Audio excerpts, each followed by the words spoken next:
Next question. We were talking about mice. Okay, we're talking about. No. We're gonna talk about a man. Well, no, he's not a man. A little guy named Little Albert. It was an experiment done by a doctor. Why are the sheep? I remember this. Watson. Okay, Watson, and he experimented on one of his nurses. Her little boy who was sick. He had like fluid in his brain, and so he was mentally ill. And he tested. Dr. Watson tested on this little boy, and he put a little fluffy rabbit next to this kid.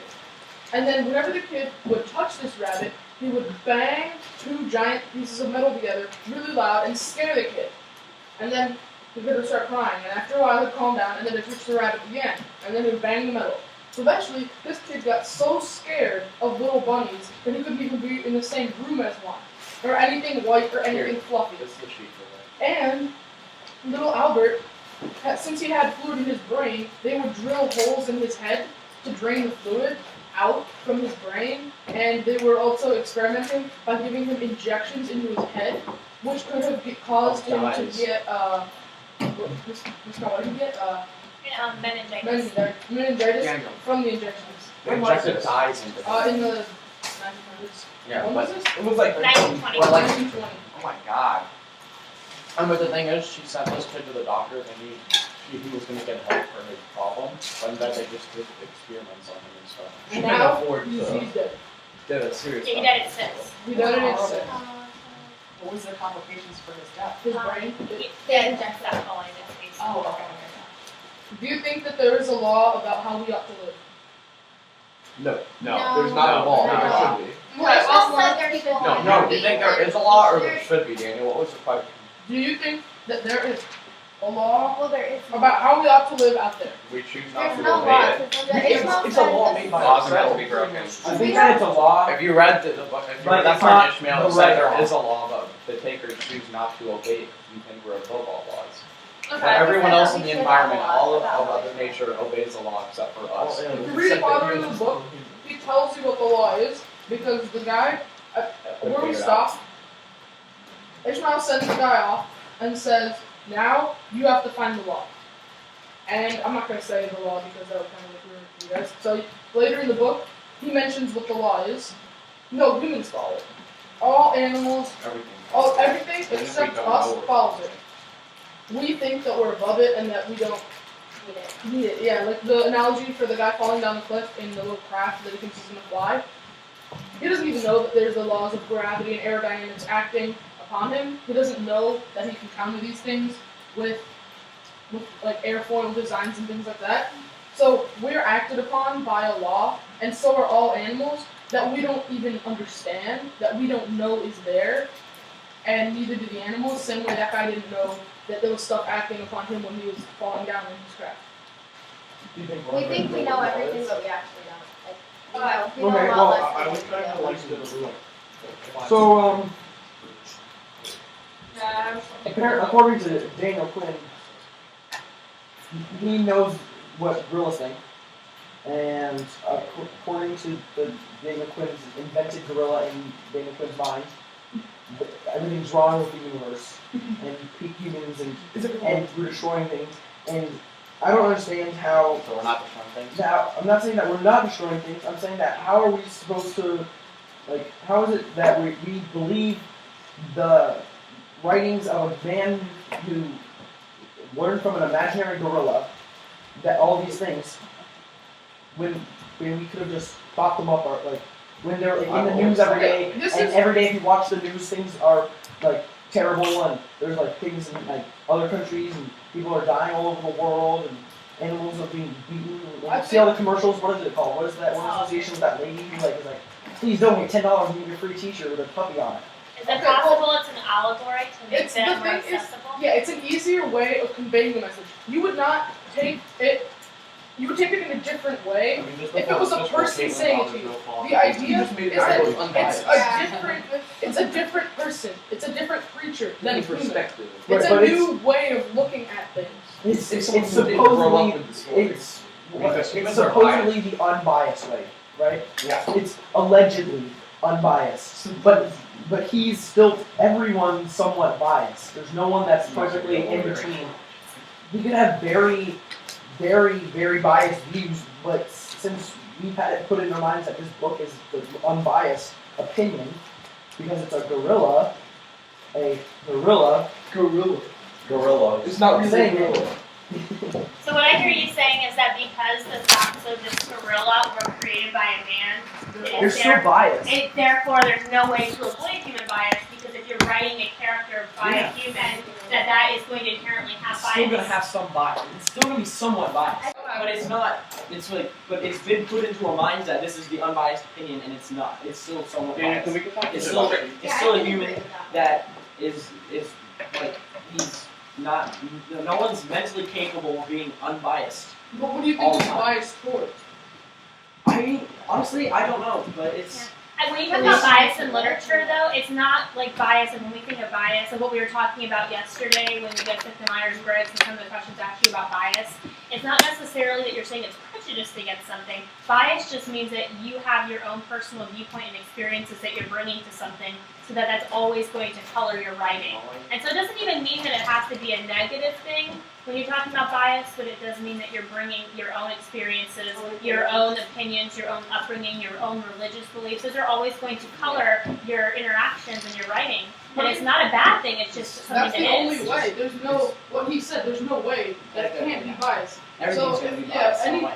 The literature that you're going to read is always going to be biased, because there's no way you can write anything without having any experience in it. Otherwise it'd just be like Boring. and you wouldn't even know what you're talking about. Yeah, and but like this guy has a very environmentalist-esque views on the world, and it's like it's. Does he offer solutions for the environment, or does he just Yes, kind he of does. pose the problem? Yeah, he just like He leaves it up to us to answer Yeah. the question. Exactly. Yeah. So Which it's not very Which helpful. can, And which he's like, can be you helpful solve at it. times, but sometimes it He can't. gives us like all the It's tools very- we needed. It's like this guy. It's like this guy's super confused about himself, and he just put it into a book, and then. But wait, No, but the book- wait. Hold up. It's like So- what is so- happening to my We've been book? Okay. The book does what you're saying, even in the book. Ishmael doesn't answer the questions for him. He leaves it up for him to answer the questions. He makes him come up with questions to try to find the answer to stuff. And even in the real life, the book does that. It doesn't give us the answer to anything. It just poses the question and gives us the answer. Is it okay to disagree on the answer? Yes, Yeah. it is. Our culture is kind of like a river, heading in one direction, right? And what we Can't do go both directions. You have to go one direction. Okay. We're headed in a certain way, and every time there's different things. It's called a program. It's something that we make to try to solve the problem using what we already have. Our way, it's just throwing a stick in the river. We're trying to stop it, but it's just going to get swept away and pushed in the same way anyway. We need to completely divert the river in a different direction. So Tributary. Why do we need to do that? because Our direction's the in the wrong way. our direction It's is the wrong headed way. straight into catastrophe. If you see what we're doing, it's already Down starting the to water. happen. We can't stop it. Should we? Divert the We river can't stop it completely at because one time. there's too many people I think that there's way to are stop devious that. and It's actually The biblically process supported. Keep of going repent that of humanity. Yeah, There's it's no way already to stop it. destroyed It is the Guys, just like So let's think about the waterfall and that analogy for a moment. Is the waterfall going to be when we run out of fossil fuels and we can no longer sustain our civilization? What will that iconic moment The be? waterfall, Run the about cliff is the always water. there. Daniel's point right there is very Resources Noah's Hydroelectric energy. Like, but the waterfall's always About there. it, It's like- like it changes location. But When we're I- heading that direction, we're gonna fall off. I think the that question certain though point. is what is that precipice? What is it that you think is that would that waterfall would represent? What is the issue that would be the defining moment? What is the Space. It's our culture, just that we It's our nature. Our Eventually- instincts. Oh, okay. I'm gonna say this quote. I don't know who said it. I read it somewhere. Me.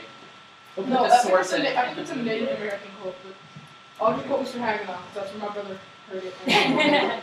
So, I got off he said, only until every tree is chopped down, and every fish taken from the ocean, and every drop of oil taken from under the earth, will man realize that he can't eat his own life. Then we move to the next planet and do it all over again. We'll go into like Yeah, with the next finding. Ishmael said we were gonna go into like the Star Trek era where we're gonna start conquering space and Yeah, then the because universe Ishmael's and then brilliant. He's a He's novelist. brilliant, yeah. He's an author that wrote a novel because he was confused about whether people are evil or not. I think you made your point. You have made your point. Like, And he definitely knows Right, that. he's saying the same thing over and over again. But I keep hearing this like fatalistic view that society is going to like outlive its usefulness. Yes. Usefulness. What usefulness? But you're not addressing the good points about humans either. Like, are there things that are is humanity worth saving? Is there value to But it? that's Yeah. only Yes, Wait, all wait, humans hold live on. in That's a only world. our values. It's not like our values or us having a good time or being with friends is helping the planet at all.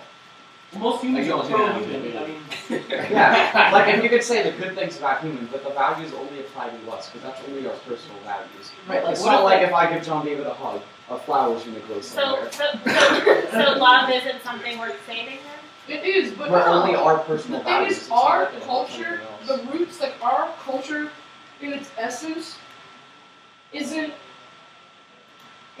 right in the sense that it's not gonna work. Because what our basic idea as a culture is to take everything around us, make it into food, reproduce, and then spread. That's our idea. Until we can go to new places. You're gonna run out and it's gonna get old. But the thing is, we're doing it at such an exponential rate and in such a destructive way. If I'm sure there's ways, like the indigenous people, that they're not burning down forests just to plant crops. You can plant them in the forest or take what the forest has to offer.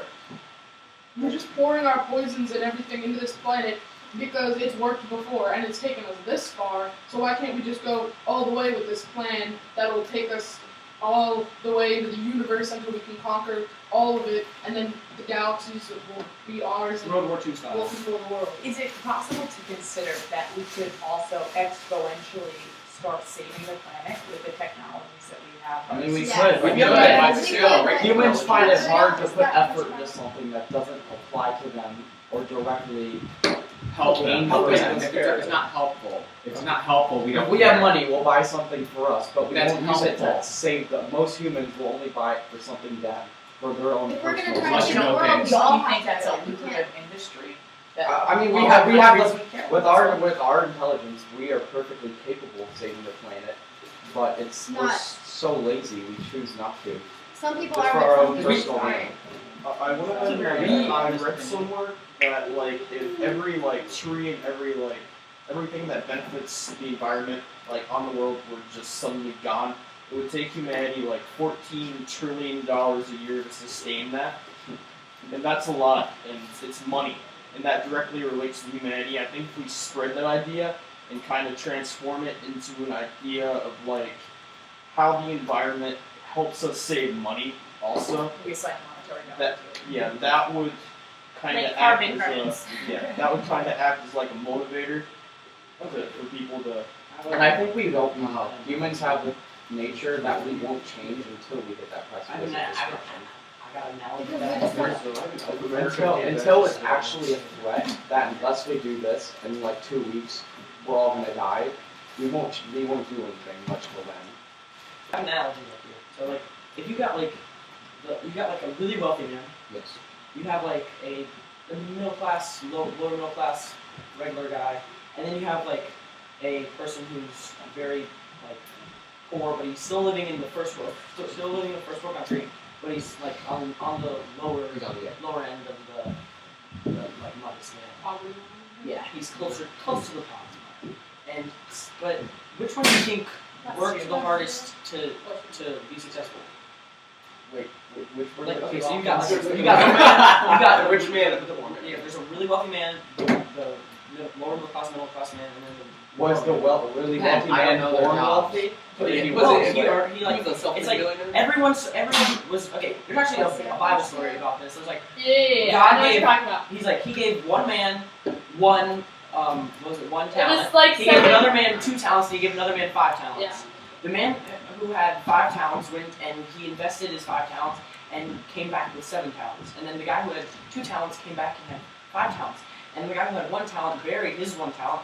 And when God asked for his talents back, he gave him that one talent back and told God that he buried it, and God was not pleased by him because he was like He wasn't Squandering using it. his- he was didn't using use his gift. talent to multiply his talent. Exactly. He used it and he just saved it because he didn't want to ruin it. So what are the talents of your generation that have to be changed? Well, like Well, we have our like generation technology, technology, Technology is We definitely were the one of most And so- technologically.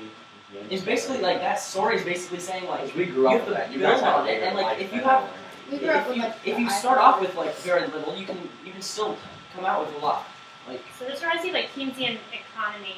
There's a really famous economist named Milton Friedman, and he came up with this, I'll paraphrase a quotation by him, I'm a walrus.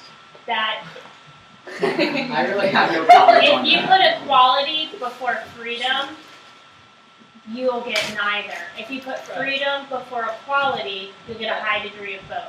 So if you focus on making sure everybody has everything, then you're going to end up with nothing. But if you focus on giving people the freedom to do what they want to do, then you're going to end up not only just with freedom, but also with more equality, because people will have the ability to go out and use their talents and to put them to use. But if you try to crush people to lower a bar so that everybody has the same, then you end up squandering both equality and freedom. Yeah. Do you think that applies to what Take Daniel away was the saying? diversity from people. So you're saying that since we came to the top, we're the apex of the pinnacle of the world, of the universe, it's for us, we're the best, then we have a right to exert our power over other things. I do want to talk about what you plan to do, what your solution is as an 8th grader today, moving into high school. Before we go today, we Wait, don't are we have talking time about- probably for everyone to like try to present one solution. What can you do as a teenager in America today with your talent, which according to your generation you stated is technology? What can you do with that talent to try to solve some of the problems that you're now facing? Well- Let's start over here with the girls who haven't been able to speak as much as the gentlemen on that side of the table. Yeah. Nathan, Caitlin, Regan. Okay, so well, I think obviously, since according to Ishmael, like the world was made for mankind and for mankind to do something with it. So we just need to choose the right path to do that, and in order to do that, we have to get everyone on the same side, and we have to value the same things. Wait, It's wait, gonna go around. wait. Ishmael never said that that everything was meant for humans. His argument is that we think the world's meant for humans, but it's really not. He never stated that. Ooh, we think it's meant for We humans said the because we're teacher humans. culture is that humans think we are the pinnacle of the world, we are what this was meant for, blah blah blah, we're the best, like That's all what the that. problem is. Let's talk about some of the solutions that we can help as guardians of the earth, as stewards of this earth. Okay, if you have any solutions, what can you do? Well, since we're still young, we can still make the right decisions and take the right path so we can, as we grow up, we can teach other people and influence other people to make better decisions and to volunteer for the community and do better things in life. I think that if we all like kind of came together, we could make this community that is perfect, that's not trying to conquer everything, that's not trying to just dominate everything. We could like actually find a balance. And my dad is always talking to me about balance because he was into this whole philosophical way of thinking. If we could balance out this world, like make a balance, the earth would just go on as it is, but we wouldn't have to worry so much about it. So if we really like bonded together and made a balance, it could really fix a lot of the things. Like Ishmael said that there are a lot of buts and flaws in this world. It's mostly technology that we rely on to help us get past through this world. So it's mostly engineering, mechanical, biochemistry, technology. Okay, I think we need to invest money in more ecologically friendly technology and put research into that. And we need to come to terms that the world was not made for us, it was made for like the 100 million or so species on this earth. As Ishmael was saying, I'm not sure if it's the correct number, to coexist on, so we need to develop technology that promotes coexistence. Thank you. I think that it's not completely that we can't take steps to change an entire culture right now as we are. There's just like a handful of people that know that we're wrong and that will accept this fact. I think that knowledge has to come before we can take action. We can't just go around, oh, let's go plant trees. We don't even know like what we're doing yet. We have to teach everyone, and people have to know, become aware at least before any action can be taken. So I don't know how long that would take, but the thing that we could probably do is just think about this and like spread it and like tell people about it. But there's not much that can be done yet without any knowledge. I don't think anything will happen in this generation. That's what I think. Thanks, Henry. Nothing's going to happen. Awesome. All right, thank you guys. Great job. On to the-